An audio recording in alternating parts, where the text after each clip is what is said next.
Mapapagod, pero hindi susuko. Alam mo ba na may dalawang uri ng pagod na pwede mong madama? Una, yung pagod na itutulog mo lang at pagising mo, okay ka na. Pero may isang uri ng pagod na talagang kakaiba. Yun ay ang pagod na hindi nadadaan sa pahinga.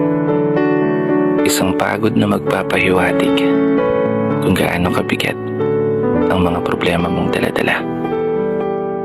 Pagod na magpapanginig ng mga luha sa mata. Pagod na magdidikta sa'yo para sabihing ayaw mo na.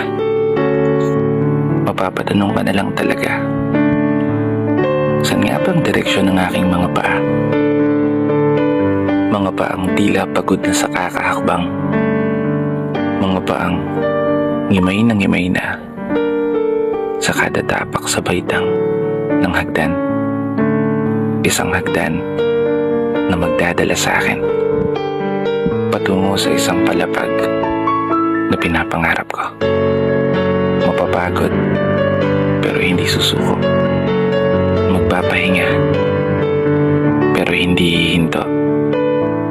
Para sa pamilya at para sa pangarap, palaging pipiliin na magpatuloy.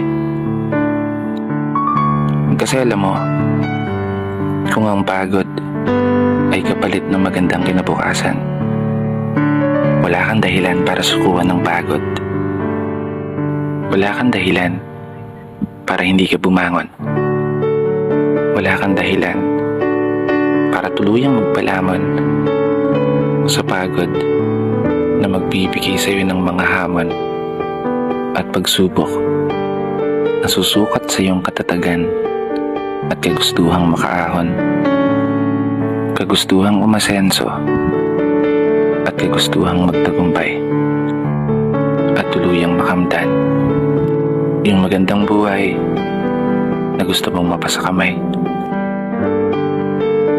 Kaya naman, tatagan mo ang mga paa mo at tibayan ng loob sa iyong paglalakbay at umasa kang kalakip ng bawat pagod ay may masaganang buhay na naghihintay. Sige, umusad ka. Dito na nagtatapos.